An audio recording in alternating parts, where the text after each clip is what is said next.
Welcome back to a Celtic State of Mind. It's Tuesday afternoon and I'm Paul John Dykes. Today we are joined, it's international, it's continental, Liam Carrigan all the way from Japan, Ian Conroy zooming in, dialing in from New Zealand, and we have Lawrence Conley all the way from one of the most famous bars in the world of Celtic media.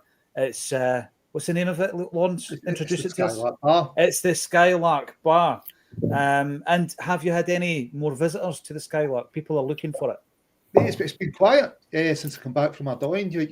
It's close season, isn't it? You know, so you don't get up too much. Although I was out Friday at the Saw Doctors, unexpectedly get guest listed for that. Yeah, you bumped us off, mate. And I've got to pick up on this one, right? So, guys, Lawrence was on the guest list of Acsom meets Brian McClare and Peter Grant, and he bumped us off for a guest list elsewhere.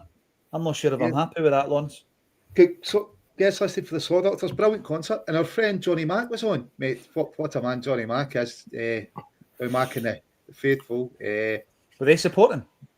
Yeah, they were supporting then Sharon Shannon and then Hothouse Flowers. So what a support list. John's got a show for the Love of Shane McGowan tour. I think he's looking to put that on everywhere. He's been Netherlands, Belgium, Ireland, done the UK, but yeah, he'll be back at the Edinburgh Fringe. Absolutely outstanding show. I was actually at the Pogues at the Bars recently, and pains me to say, but John's show was miles better than the Pogues. Just the passion and the energy got into it. So yeah, brilliant by John. And then I bumped into Jennifer from Viva Palestina Glasgow, who do two things, mate, and I hope nobody's going to fall out with me. Send humanitarian aid to Palestine, and they plant trees in Palestine. So hopefully people are okay with that.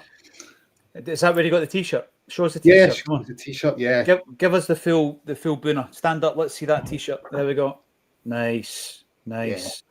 See, this is the thing, Lawrence.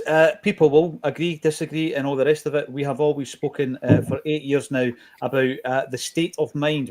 We're talking Celtic, we're talking politics, terrace culture, music, fashion, film, poetry, comedy, and everything else. And we always have done, and will continue to do so. Some may say that that's what sets us apart. So there we go. Just don't mention Rod Stewart. First thing, Greg Taylor. That Rod Stewart thing is still raging on. There you go. Greg Taylor has left the building. And I think we've got to take a few moments. We've got to start with yourself here. Always an absolute pleasure to see you and speak to you. Greg Taylor, it's been confirmed, has left for PAOK in Greece. Are you okay with that? Are you happy that Taylor has left? Would you have rather kept him in the building? I've said before I would have kept him, but look, I think all things come to an end. I think it's probably right that Greg goes now. I think there's a new cycle happening with the team, that kind of routine maintenance. So I wish him all the best. He's been brilliant for Celtic. I think he'll be a big loss in the dressing room. I think by all accounts he's been his personality and sort of joie de vivre around the place is enriching for the team. So that'll be a loss. It's interesting that he's gone out to Greece. Really, I thought he might have tried to stay in Britain, maybe going down to the Championship or even maybe the Premier League if he had the chance. But bit of sun on his back with a new baby and his family. I wish him all the very best. I just hope that Celtic now go and get an able deputy that's at least is of a better standard actually than Greg, because Greg's a pretty high standard. But I do think we can actually do a bit better. So, all the best. Yeah, absolutely. By the way, you look at this and you take it for granted. We talk about footballers moving all over the place, and obviously we'll get on to one of the arrivals, Callum Osmond, coming up to Celtic, young man. That is part of that's part of their journey as a footballer, of course. But you can look at Greg Taylor and say, well, he's a family man. He's got a young family.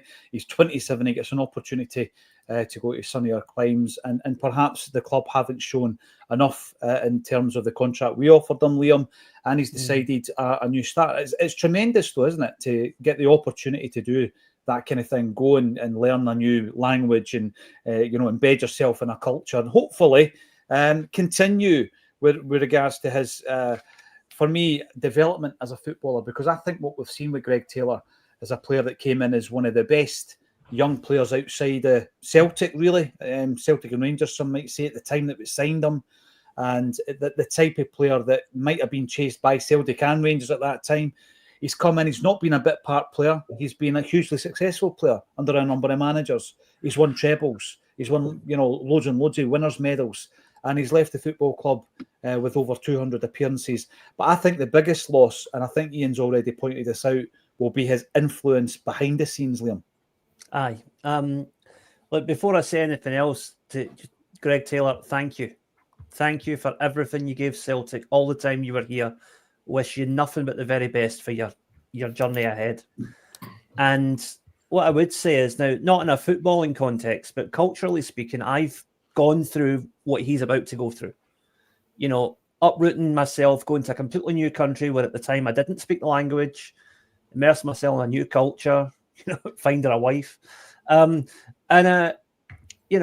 He's going to have ups and downs, but this is going to be such a transformative experience for him and his family, and it's going to really set him up well for the rest of these days. And I'm so happy for him that he's going to get the chance to do this. And Greece is an absolutely beautiful country. I really want to go and... I've been to the islands. I've never been to the mainland. I'd like to go and visit the mainland of Greece one day. That's on the bucket list, definitely. Yeah. I mean, I've got to go back. We recently didn't make a big deal of it, Lawrence, but we recently celebrated 8 years at a Celtic State of Mind. And throughout that period of time of you contributing, certainly since Greg Taylor came to Celtic, you've been a massive fan. I think you and Amy set up the Greg Taylor fan club. You've always backed him. You'll be disappointed, I'm guessing, to see him go. Yeah, disappointed. He was probably too good to be sitting on the bench in his prime. Gave us 6 great years, 5 leagues, 3 Scottish Cups, 3 League Cups. Brilliant servant to us. You touched on it. He was one of those young players in Scotland that would be a few teams having a look at. And we've missed out on some. I think been an absolutely outstanding servant. If it's going to be Kieran Tierney that's come in to play left back, you can see why, we've eventually found someone that's been able to replace Greg, because we tried loads of players to replace him. We did. Greg just kept up in his game, kept him out of the team. Even players you might say didn't work, you had Bernabei and then we made money on him. I think we've got a sell-on coming as well. But Greg's just been absolutely fantastic for Celtic. And hopefully, he feels Celtic's been good for him. But wish him nothing but the best. And I think he'll absolutely fly. He's a cracking player. You'll remember when Ange came in, he's one of the players he singled out as adapting really well to his system. Yeah. Fullback. Probably because when he was younger, he was a midfielder. But yeah, outstanding servant. Really sad to see him go. I know Tosh and team will have another left back up their sleeve, no doubt, that's going to come in and vie with Kieran for those positions. Because we sold Matthew Anderson, which was a bit of a surprise, went out on loan. What was it?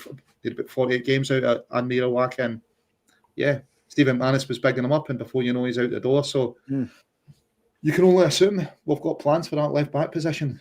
KT plus at least one other. Yeah, you would think so. Who did Greg Taylor basically beat off then in terms of the left back position? Who did he defeat? So you've got Bolingoli, whose birthday it is today, by the way, 30 years of age. Happy birthday, Bolly, if you're watching. Bolingoli, you've got Lick Salt, who came in obviously for a short spell from AC Milan, and he didn't, staple his first team appearances to the mast. Who else you got? Bernabei, as you say. Although, yeah, all right in terms of the transfer fee, Lawrence, he didn't establish himself at left back.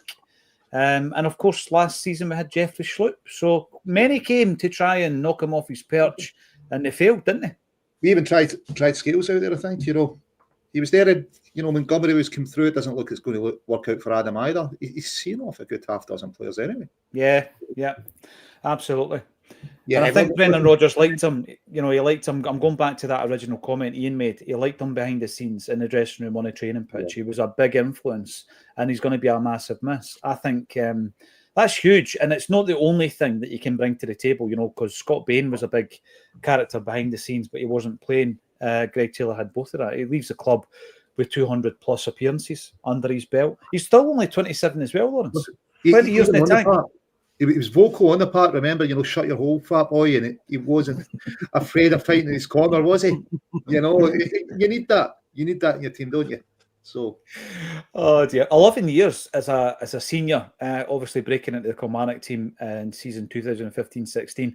You look at the appearances that he made for Celtic as well. Obviously, he came mid-season when we signed him, hence the reason he only had 17 appearances that season, but it's 32, 35, 43, 46, 43.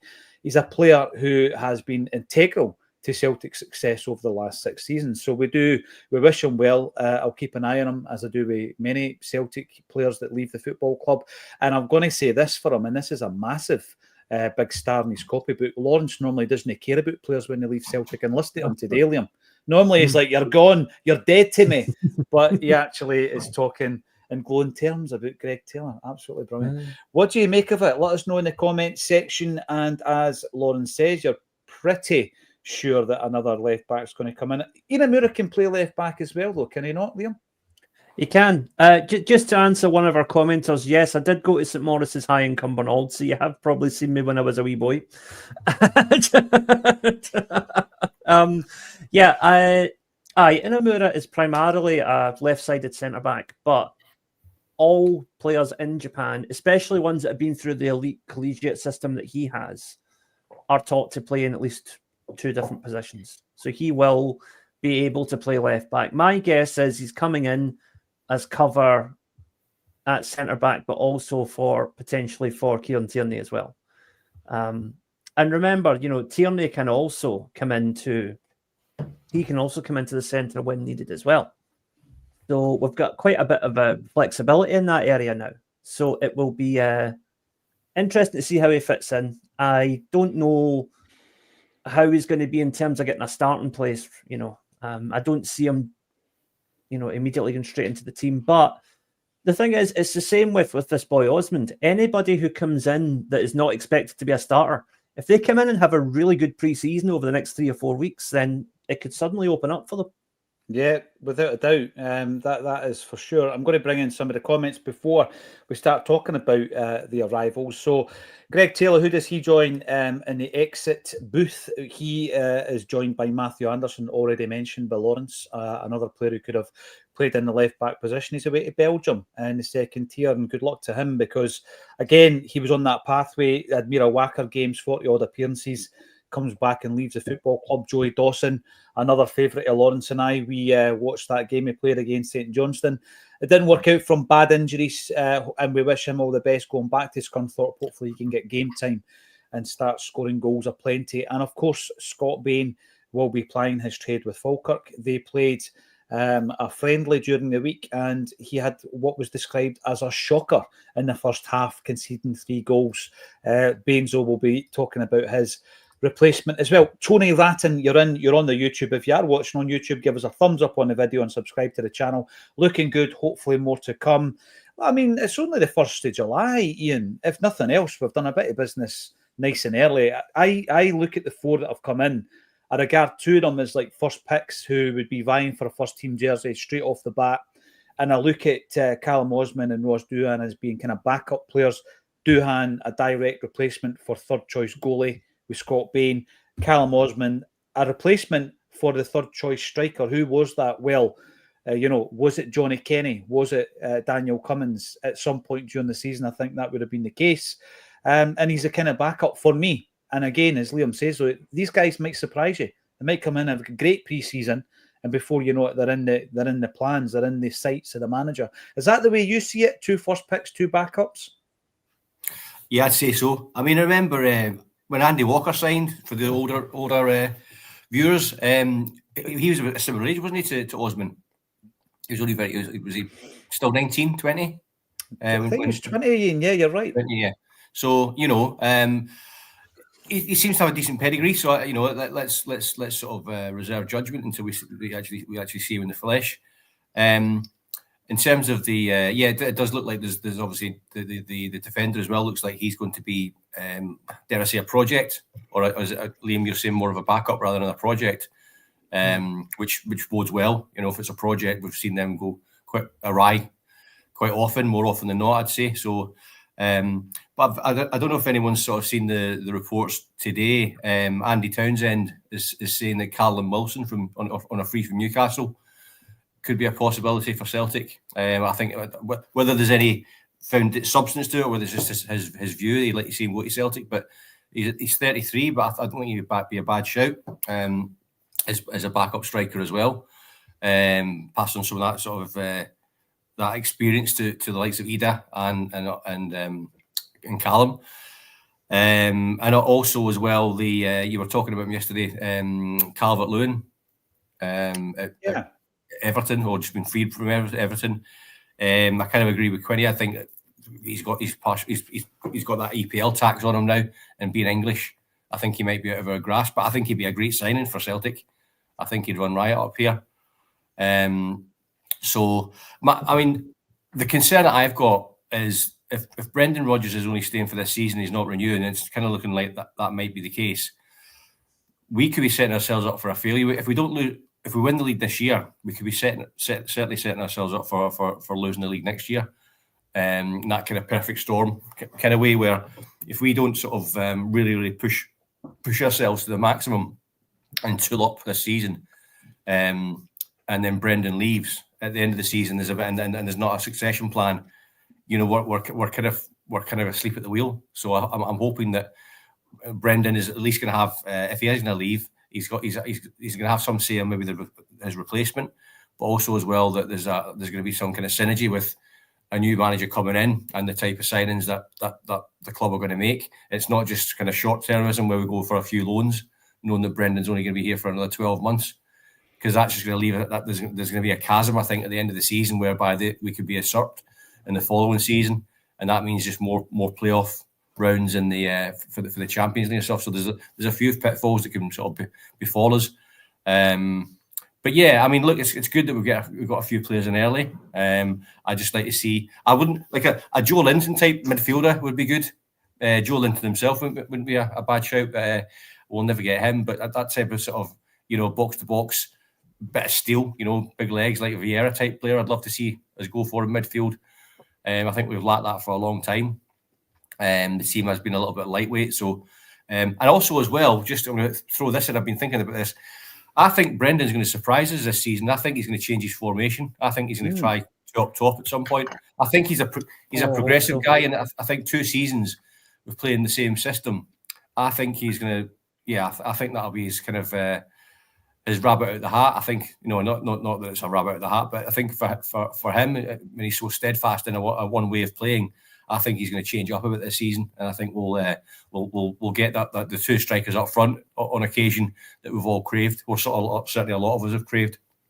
It's interesting, Ian, because I think that was one of the big complaints last season is particularly Rangers working us out. We were too comfortable to play against. They kind of figured out our game plan, and they were able to obviously win against us on more than one occasion, and that was a massive disappointment last season. Interestingly enough, just looking at Greg Taylor, news breaking obviously today that he's leaving Celtic and going to PAOK. What about this for a headline, Liam? I know that you write headlines on the blog.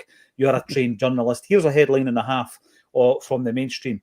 Taylor signs for PAOK after rejecting Celtic's stay.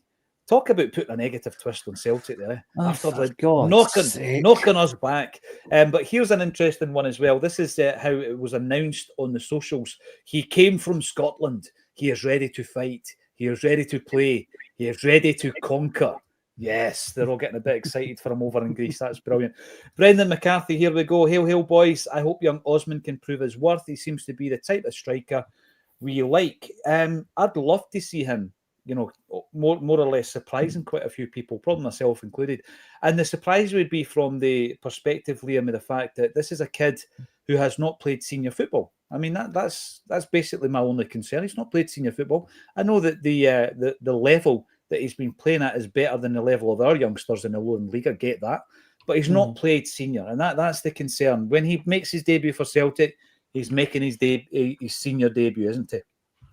The thing I liked, I watched that interview that he gave to Celtic TV yesterday.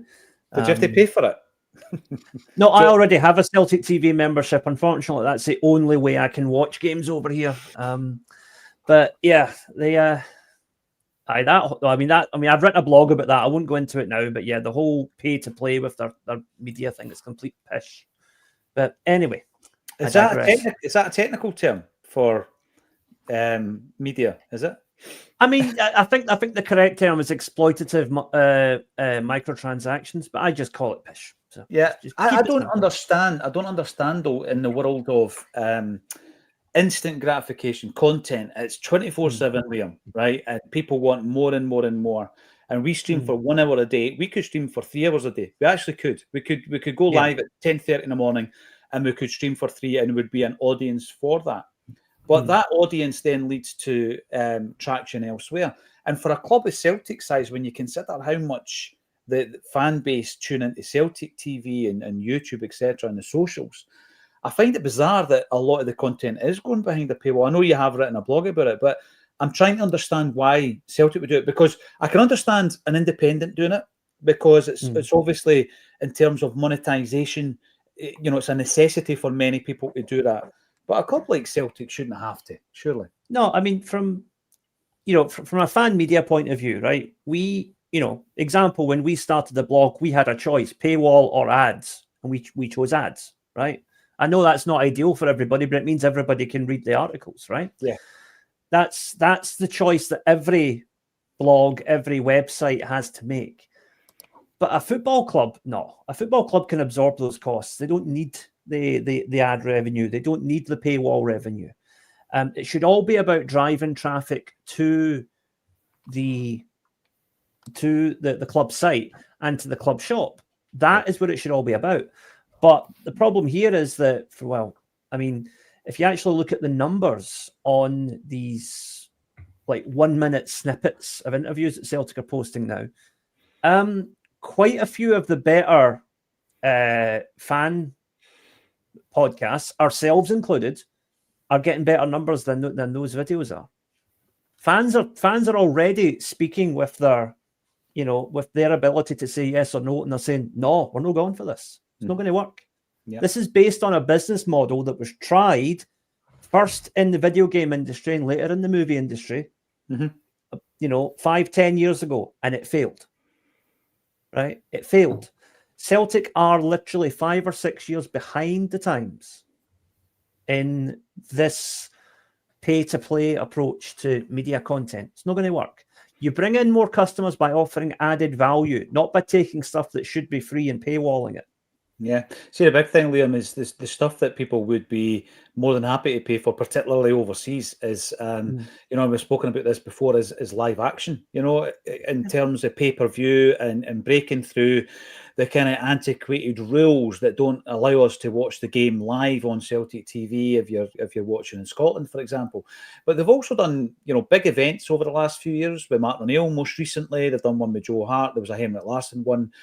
Once these things sell out, Liam, fire a PPV up then, and then you're going to have a worldwide fan base who might tune into that. I get that side of it, but for run-of-the-mill day-to-day content, I just don't understand it. I mean, do you know that I was talking to my dad about this yesterday, right? And he and I, as you know, watch games together when we can, but he can only watch a game with me if it's on TV in Scotland, right? Yeah. If it's on Sky or if it's on whatever channel has the Scottish football. No, I don't know. But see if Celtic offer a deal. Like I think it's about 150 quid a year to Celtic TV to get the full membership, right? And see if they say to me, look, see for an extra 50, 60 quid a year, you could include your dad in the membership and he can watch the games with you. Or, because I'm sure there must be thousands of people like me who live abroad but have got family back home they would love to watch the games with, and they can't. It's a license to print money. I just don't get it. And as English Premier League, the Champions League, as all the big leagues have shown, money talks. These antiquated rules can be swept aside very quickly when it's expedient. Look at COVID. Look at how quickly that 3 o'clock kickoff rule went out the window when the government had to pacify the masses, No, you're right. It is. It's outdated. Really, really keen to hear your thoughts. We are talking the departure of Greg Taylor, the incoming players that we've spoken about. There's 4 confirmed. There's more to come. Ian Moura, I think, will be the 5th confirmed player signed in the pre-season. And anything else Celtic related, but I think we did Rod Stewart to death yesterday. I'm just bringing that up because it raged on in the comments after the live. David Boyle, good so far, but lacking a little bit of magic dust. the recruitment tier needs upped. The magic dust, you start to become paranoid. You think to yourself, are we waiting to sprinkle the magic dust after we've qualified for the Champions League? Jungle Lion, I'm bringing this up because there's an interesting story around this one. That new Bohemians jersey this morning, Celtic missed a trick with Oasis on the front. I'm going to expand on this, Jungle Lion. As you know, we do talk about music from time to time. And in actual fact, if you look at the top of the screen, Acsom's logo pays homage / rips off Oasis's logo, but we did get permission from it by the one, the only Brian Cannon, the guy that runs Microdot, who is the design team behind all the 1990s sleeves of Oasis, The Verve, Super Furry Animals, and many other bands like Suede, etc. Cast. And Brian's a big Celtic fan as well. We collaborated with him recently on the Casper Saves T-shirt that has been modelled by Brian McClare. Did you see the pictures of Chalky enjoying a wee pint of Guinness, wearing his own T-shirt? Well, anyway, back in I would say probably at the turn of the year, whenever the Oasis thing became a thing, they were going to reform. I was chatting to Brian and I said, I love that Stone Roses Adidas collaboration with Man United. Why don't Celtic do something with Oasis? And Brian said that would be a good idea. And obviously he's the man with the ideas. He's the designer behind the scenes. Anyway, we went as far as organising a meeting with Celtic and then nothing. Radio silence. Never heard another thing about it. And then Man City launched something with Oasis. I can't remember what it was, a clothing line or something along those lines. And it became pretty clear that they were keen to do that kind of stuff. And they've done something with Represent and they've done other clothing collaborations. Anyway, I sent a wee picture to my contact at Celtic saying, that would have been great. Jota would have looked great in this Oasis gear. And the attitude was, they were never going to go for it. Well, they have. They've gone for it, as Jungle Lion says, and they've gone for it with Bohemians. So for anyone who hasn't seen it, I'm going to bring it up. Bohemians, of course, did the Fontaine's DC shirt, which looks brilliant. Got it for the wee guy's holiday. And they've now done the Oasis one. There you go. Now, obviously, we wouldn't be doing a light blue one like Bohemians, but it shows that there was an appetite for Oasis, perhaps, to collaborate with other football clubs. And with Noel and Liam, and of course Paul, who's not a member of the band, but he's the big brother Ian, being Celtic fans throughout their lives, I thought this was a goer. The club didn't, and Bohemian stepped in and they took the jersey. It would have been cool if it was Celtic that did it though, right? Of course it would have been. I think there's two I suppose threads to this. Celtic are too small-minded and kind of parochial in their attitude in terms of this. The board, it seems, they aspire to mimic and ape a lot of the APL, but kind of on a budget. So I don't think Celtic would have gone for that kind of thing, but it would have been great having that. I know Paul Gallagher is a proper Celtic fan. He's a big links to Blantyre, good old Blantyre, where I'm from, and name drop as well. It was like I've told you before, but I watched. Watched Shaq when they played at the V Festival. Noel Gallagher and I sat at the side of the stage, drinking cans of Red Stripe and crashing each other's cigarettes when I smoked, and it was great, brilliant watching Shaq. And he said to me, I think that was 2003, and this is his exact words. He says, if Celtic and City played each other, he genuinely wouldn't know who to support. Mm-hmm. So that was from the horse's mouth. So they're all massive Celtic fans. So it would have been a great tie-in, and obviously we're with Adidas as well. So it would have been a cracker. But another opportunity missed. It is another opportunity missed. You pointed out actually that film footage, that rare archive footage, is that Tim Abbott has released it, and you get a great wee sighting of the Celtic centenary jersey as well. Well spotted, Ian. I had not seen that, so thanks for pointing that out. And there you go, just one of the things. We had an idea, it was knocked back, and somebody else nipped in and used it to their advantage. Now we've got jerseys. Yes. Imagine Celtic TV came out and said, right, we've got, I don't know, many will release a season, 6, but we've got 6 contenders for the third strip. Mm-hmm. Let's have the 6 contenders on a live stream, an ex-player saying, this is why we want this strip, and having a live vote on it. Imagine that. For an game, you get loads of people watching that. I think that'd be... And you'd actually know what strips the fans liked after it, or preferred. Well, you're right, because I mean, we do a live stream. Obviously, right now we've got like 1,400 people tuning in live as we speak just now. By the time we go live tomorrow, that might have risen to about 10,000 there or thereabouts on a daily basis. Just on YouTube, there's obviously streaming elsewhere as well. So over the piece, maybe 30, 40,000 people tuning into this show and listening to this show. Imagine Celtic did the live stream when you consider how much followers they've got across the socials and on their YouTube. You would get a really good cross-section, Lawrence, of opinion from Celtic supporters. You really would get a good cross-section of opinion. So imagine, like you back as one of the designers, mate. You know, get your previous career in there.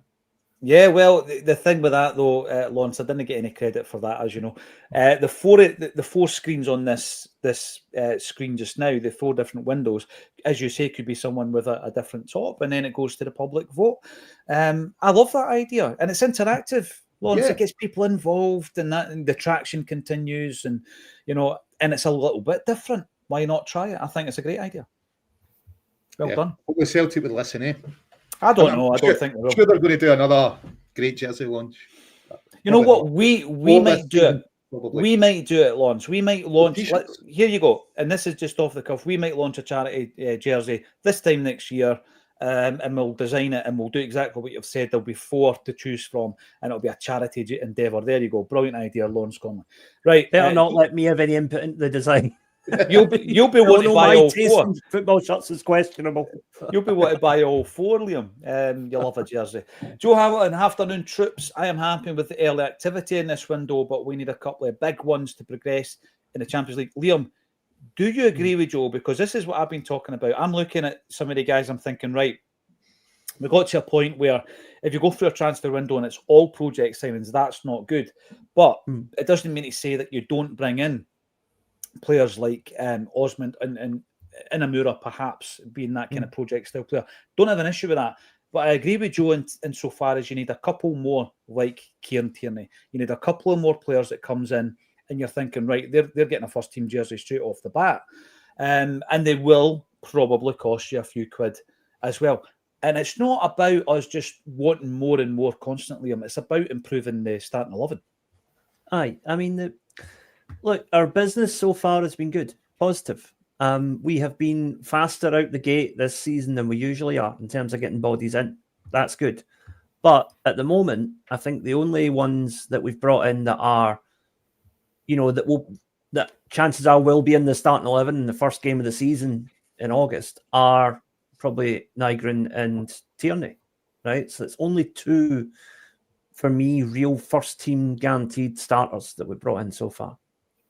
So we need to build on that. Rodgers said 3 in May, assuming nobody left. And I think at that point, he was still contemplating whether or not Greg Taylor was going to go. So we still have to bring in at least 2 more players going by that logic. Mm-hmm. And it should be 2 first team players. Yeah, I agree. And I'm pretty sure, as Lawrence has already said, we have a number of different options or a number of different players that we would like to bring to the football club in every single position. You're just hoping that we do get the first or second choice and we don't go down to 5th or 6th choice, because that's where you're more or less creating a barrel. And everybody you talk about who's involved in recruitment in football tells you that. Sometimes you get the guys that are 5th or 6th on your list and they're just not up to the task. Brendan Monaghan is hail from a Scotch in Netherlands. It was tremendous the other week there, Lawrence. You look out to that audience in Belfast, and to my right was John Hughes, Brendan Monaghan, and Lawrence Conley. It was phenomenal. Brendan brought Sita with him from the Netherlands as well. He's brought, yes, he did. Gillilands over, flew in, jetted in, mate. Where did we used to hear that statement? Brendan and Sita jetted in from the Netherlands just for the gig in Ardoyne. How did you enjoy it, Lawrence? Because I think it lasted a wee bit longer than 24 hours for you, didn't it? Oh, it lasted a long time, yeah. I was with the famous Paddy Lavery the next day and Paul. Great crack. Great fun with him. Sorry, I cut you off there, Ian. No, just to say, I wonder whereabouts in the Netherlands Brendan's from. I worked for a year in the Netherlands, in the south in Limburg. Love the place. Great place. Yeah. He's a Donegal man, but he's living in the Netherlands. Living out there. Yeah, living and performing. He's got 9 albums out, Ian. Look him up on Spotify. 9 albums. 9 well, yes. Fantastic. I used to love going over. It was mainly for the football tournaments that we were always playing in, sometimes a couple of times a year. Used to love it. Loved the vibe of the place. Dougie Lynch, in you come. Do we think the sign of Osmond means there are no more strikers coming in? I'm going to come to you first, Lawrence. I don't think so. I think Osmond's one of the guys that, you know what, we'll probably find in the fullness of time how we found out about this player. Paul Tisdale / David Pleat, you know, the English-based scout that we've taken on board, maybe aware of this guy, brought him in. There's an opportunity to bring him in. I don't know, it's an undisclosed fee, but it's going to be one of the youth fees. I'm guessing 300-400 grand. And he's a player that, you know, he might surprise us all, but I don't think he's going to be brought in as your number one striker or your number two striker, Lawrence. I still think we need another one. Listen, Fulham, great academy. The last guy we got from Fulham, Musa, done all right. Although he's a wee bit ahead in his development than Callum is. Look, he's highly rated. He's not cost a lot, but if anyone's expecting him to be Brendan's idea of a starting striker, I think I'm mistaken. I think we're going to bring in another 3 first-team starters before the end of the season, one being a striker. You know, there's a number of players we've been linked with for a while. I think Brondby's probably messed up the deal for Scarton, but I fully expect to see someone come in. You know, clubs are now back at pre-season. You know, managers will be in place assessing who they want in the squad and who they don't. So things should start gathering pace now. Again, you know, we've got 2 first-team starters in. I'd expect us to see 5 first-team starters / match day starters, what we call it, because we changed so many with the 5 subs. I'd expect 5 in. So I don't think Callum's going to be one of those, but he's a good pre-season. He bangs the goals in, because what was his last season under 19? Was he 16 and 32 or something? You know, so he was 1 and 2, wasn't he? Last time. So he's got a decent record. Let's see what he gives us. He does have a decent record, and I know that obviously the last time we plundered Fulham for a striker, it was Moussa Dembele. The thing with him, of course, is he'd played a lot of first-team football at this stage. Yeah. And indeed, he was pretty close to signing for Spurs for about £6 million in the January. And we nipped in there, and it was a brilliant bit of business. But again, it's all potential, and I really do hope things work out for young Callum, 19 years of age. And, you know, it's one of the ones that there has also been some kind of reports and speculation around the future of our other young striker, Johnny Kenny, Ian. There was a bid knocked back from Bolton Wanderers, £500,000.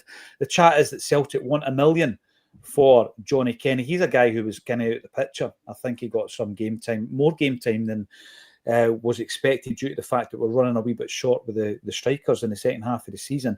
But it would appear that we're willing to let him go. So I see Osman in terms of where he fits in the food chain, more or less at that level. He's going to kind of take Johnny Kenny's position in the squad. Yeah, it looks like it. I think it's a mistake selling Kenny. Why not loan him out to Bolton for a season? And then if we still want to sell him at the end of that, then we can sell him. But at least retain him and just loan him out. And then of course Osman can sort of slot into that third striker position. I think there's more to come from Johnny Kenny. I think we saw little snippets of it towards the end of the season. I liked his strength. I like the way he commanded, you know, that headed goal, and he had a couple of misses as well that were headers that looked accomplished. Looking at the movement of an accomplished striker, that's that type of stuff that you can't teach. Really, you know, that natural instinct. So he looks a decent player. But I'm excited to see, you know, the young lad in Callum Osmond, you know, see what he can do. There's a lot of talent in England, and we're seeing more and more now. I think the average age of players in Premier League teams is a lot lower. I think it's partially sort of maybe down to the fact that there's the financial fair play rules and the homegrown as well. But you know, so I think people are getting blooded in at a younger age down there. So I think maybe, you know, he could come here and do well. Danny boy, the Champions League is a big tournament made for big players. The board knows that and must act. Do you have concerns, Liam, that you know, when we were guaranteed Champions League football last season, we went out there, we broke our transfer record twice in one window. this time round, do you think we're hedging our bets? Do you have these genuine concerns, Liam? I mean, the next couple of weeks are going to decide one way or the other, aren't they? Because if we're going to sign players, it's going to be in the next couple of weeks with a view to getting ready for that, the qualifier. Just something I want to pick up that a couple of people have been asking in the comments about Shin Yamada. There is no further developments on him at the moment. But the J-League goes into its mid-season break this weekend. There's a final round of fixtures this weekend. So, like, for example, in the case of Inamura, he announced the other day that was his final game. So he's not going to play in Niigata's game this coming Saturday. But Yamada, as it stands, will probably play for Frontale. But if he's going to leave the club, I would expect they announce it either just before or shortly after that game on Saturday. So if he is coming, it'll be confirmed one way or the other within the next week.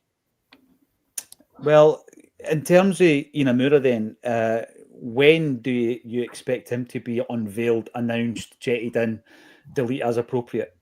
Within the next 2 or 3 days. He's probably having the medical today. But that will probably be in London because, first of all, there is no direct flights from Scotland to Japan. Right. So he would have to go through probably London. We know that Celtic have done medicals in London before. So he's probably having his medical there. Maybe stay there and recover a wee bit from his, the long flight, whatever. Probably come up to Glasgow tomorrow and then get unveiled, I would guess, maybe late tomorrow or maybe Thursday. Right. Interesting. What's the latest on Kyogo? There was rumours around him joining Iwata at Birmingham City. That deal has stalled as far as I believe. I think that, you'll notice that there's a lot of deals in and out of French football at the moment that seem to be taking a lot longer than they should. And it's because everybody knows that French football is skint. Mm-hmm. Right? This is why, I wrote last week that the whole thing about, Rangers selling that Igamane for 20 million was complete fantasy because no French team apart from PSG could afford that, right? But it's also affecting players coming out of France because what Kyogo's team would want in terms of a fee, they've said 5 million, but what the likes of Birmingham are willing to pay because they know the club are skint is probably significantly less than that, especially for a guy who has, let's be honest, not done well since he's went there. They're probably thinking 2 or 3 million for a guy who at the moment appears to be spent goods. So yeah, so there is some issues in French football when it comes to finance. John, what can Acsom no be the shirt sponsors? We did do that for the old Celtic Greats team that was managed by the late great Frank McGarvey. You missed the great Frank McGarvey tales, Lawrence, on Friday night. The boys, Peter Grant and Brian McClare, were talking about Frank. And it was brilliant, actually, all these years later, that Frank McGarvey can still put a smile on her face. The place was in an uproar listening to the stories of Frank. But yes, we did sponsor, John, the Celtic Greats teams. I'm pretty sure Celtic would be asking for a few quid more. Michael McDonald, you're in. The fans should have a say in what strip is sold. Said that for decades. We have to wear them after all. Yeah, I think so. I do remember the thing that you spoke about before, Lawrence, where I designed a Celtic garment. It was a competition in the Celtic View, believe it or not. And it wasn't that they would design they would use your design. That's not what they did. They ran a competition to see how close you could get to one that they had already decided upon. What happened to my design is that Umbro later used it as a polo shirt, and it looked really, really smart, but it was exactly the design that I had designed. And I didn't even get any royalties on that, unfortunately. But hey, at the end of the day, Celtic used it, and I was pretty chuffed with it. Anyway, when we move on from that and we move on to when Celtic fans have designed shirts, it has happened in the past, Michael, at 2 occasions that I'm aware of. So back in the late 60s, early 70s, I'm going to say early 70s, Celtic had the green and black vertical striped top with a big floppy collar, right? You know the one I'm talking about. We didn't wear it that often, but we did wear it against Preston North End in a pre-season game, and I'm pretty sure Bobby Charlton played for Preston. Lawrence, you might know of that particular game. Andy Lynch played in the game as well, so I'm going to say early 70s. That jersey was designed by a Celtic fan. They ran the competition in the Celtic View, and the Celtic fan's name was Gordon Cowans. So a big shout out to Gordon, who may or may not be watching the show. He won the competition, and we made the jersey via Umbro, it was at the time. And then fast forward to the 1980s, and Simon Weir designed a Celtic jersey, signed it off, sent it off to Celtic, got a reply from Davy Hay. Davy Hay said, I'm going to send your design to Umbro. Simon then got a wee letter from Umbro saying, brilliant, cracking design. And shortly thereafter, he buys the Celtic calendar for that particular year, and Celtic are wearing that European jersey. You remember the white one with the green and black blocks on the top? You'll remember that, Ian. We never. Yeah, I had that match one. I had the number 3. The number 3. That's bizarre, because that number 3 ended up in my book. So yeah, no, a few of them did. Yeah. You've sold it, and I've ended up tracking it down. So there you go. Mainly worn by the reserves. Anton Rogan sported it, and I'm pretty sure I've got a picture of him here. So it has happened in the past. This jersey, this is the one I'm talking about. Look at that. That is a cracker, Anton. So it's happened twice that I'm aware of, and it should maybe happen again. I think it would be good to get the fans involved. Why not? Rob, first time round, they reused it, didn't they? They reused it. Was it early 90s and then again in 2000s? You know, they did, Nike. I was going to say as well, just on the subject of jerseys, a little bit of a bugbear. I see that Newcastle just had, they've just had a snazzy video released, and it's like they've got the trefoil or the trefoil. We're supposed to be the same level as Newcastle, and our third shirt, which is it's a bit like kind of bit sick, really. I don't know. It just doesn't look particularly good at all. But we're the only club that's at that level that hasn't got a trefoil on our kit. We didn't get like a sexy video to launch it as well. Are we the Pro Relations Adidas? Mr. Adidas. Have you not seen the pictures of John Hughes wearing it in the group chat, mate? If that's not sexy, I don't know what is, mate. The big man pulls it off. He changed my mind in the shirt. I hope he wears it tomorrow. It might be nice in the flesh, but just not online doesn't look very nice to me. No, hopefully he wears it tomorrow. No, obviously the point you're making there is that in terms of the level, you're graded by Adidas in terms of your elite level of football club when it comes to jerseys and all that stuff. And we were expecting Celtic to have a jersey with the trefoil on it, or a trefoil. Perhaps that'll be the 4th kit that's launched in and around the March time that we never actually wear. Ian, that's maybe when we'll see it. But yeah, it was a very good video, in fact, that you sent through to us. It was filmed in the Irish Centre in Newcastle, I believe. Is that right? Yeah, that's actually where it's a big Celtic congregation. I used to live in the Northeast, and the Irish Centre is where one of the Celtic supporters clubs used to be out of. I don't know if it still is, but I assume it probably will be. So there's a massive Celtic support in Newcastle as well. And it was really good actually to see how they had integrated ex-players into the film footage. Tino Asprilla makes a weird guest appearance at the end. And this is the thing, you can do that. It doesn't have to just be the same old drill when it comes to the fashion shoot and all that. Get some of the ex-players involved. It looks great. John Keenan, hail troops. Yesterday's Acsom was a bit like Newsnight, but I love it. Politics and Celtic can't beat it, says John. It's always been the way, John. It's always been the way on here. And yeah, we get a bit of heat from some people online, but you know what? It's worth taking. David C, you're in. Can I just say there's a lot of Rod Stewart fans in the Acsom chat, that's for sure.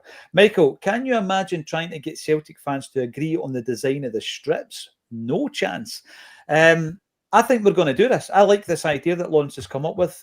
We've just been doing it today on the show, no plans. And I think next year we'll get 4 designs. We'll get prototypes made, and you can make a wee vote. You could do a vote, and obviously we could sell them for charity. Why not? I think that's a great idea. Tony, 1888, Bet Henrik can still do a job. By the way, if we do that, obviously we can't use the Adidas or the Celtic logos. That's the only downside. I think you're talking there in terms of maybe bringing in somebody as an attacking coach. We've spoken about this a lot, Liam. Specialist coaches. It's what clubs do. I mean, clubs employ people as throw-in coaches, set-piece coaches, all that kind of thing. We don't have a striker coach. specific striker coach. We have spoken about some of the players who held Harry Kewell in high regard, for example, Damien Duff as well in high regard, yet we don't have that striker coach. Do you think it's something Ida would benefit from, bringing somebody in with the ability and the experience of a Henrik Larsson or someone else? Yeah, absolutely. I mean, I don't know what the position is now, but I can tell you that, well, going back about 10 years here, but my dad and I were at an event where we met Pierre van Hooijdonk, and we were fortunate enough to have a drink with him afterwards. And he actually said his dream job would be, at that time, to come back to Celtic and be Celtic striker coach. Right. So there's one guy out there right now who's, at least a while ago was willing to do the job and would probably do it pretty well. Don't know what he's doing now. I like the idea of it. And it's not just jobs for the boys. Got to get that out there as well, Lawrence. I did pitch it actually in the various kind of like moments of one of our events where I'm sitting maybe with Chris Sutton and John Hartson. I did pitch it to them, both of them being strikers, and they said that, although as a striker they think it would work, the manager might not like it. The manager might say, well, are you trying to say I can't coach my players? Well, he's got a number of coaches at his disposal already, hasn't he? So I guess it's for him to develop them, but Sean's come back. Pretty, argument whether he's a striker or not, but his role's completely different. His role's completely different, no, Lawrence. Sean, but they might bring him in the afternoon and say, look, we want you to work with strikers a bit. Who knows? Because I thought it was a weird move for Sean to go to that. I thought his next move would be manager again, but we'll wait and see. But yeah, definitely. I mean, and we Joe done it with Jinky, bring him in to coach him to be a winger. They changed from, because he was a striker at Aberdeen, Celtic, by one of the most exciting sought after strikers in the UK at the time, and stick him in the wing. It worked though, Yeah, it did work, Lawrence. But I love that story because obviously Joe Miller and Jimmy Johnston's relationship went way back. It went back to before he signed for Aberdeen, where he's training with the Celtic Boys Club and Jimmy Johnston's coaching for the Celtic Boys Club. And it got to the point where Joe Miller would be in the house having his dinner and there would be a ring at the bell. And upon opening the door, there's Jimmy Johnston with a ball under his arm asking if Joe would come out for a game. And I think that Joe was about 13-year-old at the time. But did Joe's dad play with Jimmy as well? Would he have played against Jimmy, Joe's dad? Now, he went down to Swindon. He played with Hamilton Accies. Hamilton Accies certainly played Celtic in the Cup in the 60s. So potentially Joe Miller's father would have played against wee Joe. But I love that story. And of course, they would play at the back. And remember the old Jinky video where it was Stephen Craney that actually played the young Jimmy Johnston doing the dribbling around the milk bottles and all that, wearing the pit boots. So Jimmy used all the old tactics. But you're right, he brought him back in.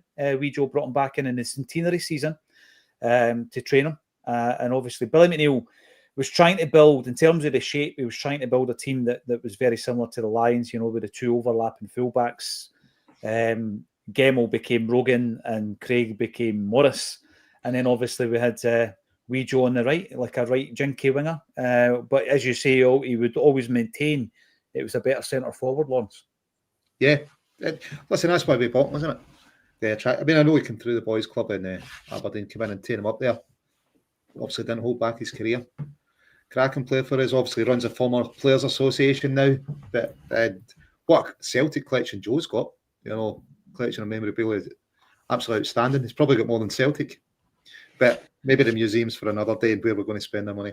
Yeah. The transfer window closes and we've got, 100 million left.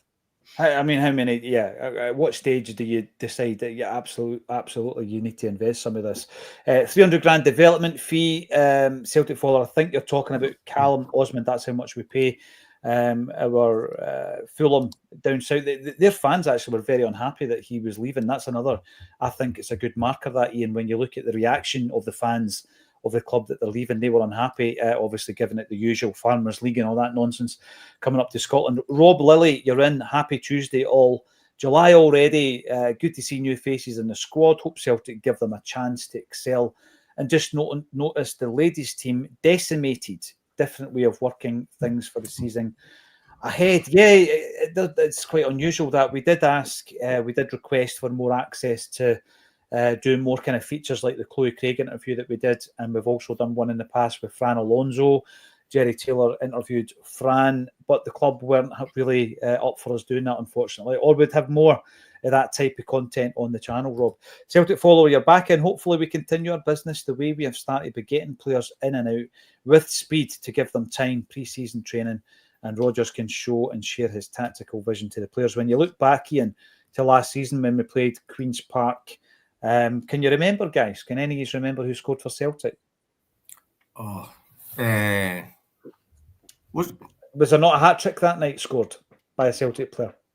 Isn't it mad how it was only last season and you forget? I know, and you cover the game. You cover the game. Was it?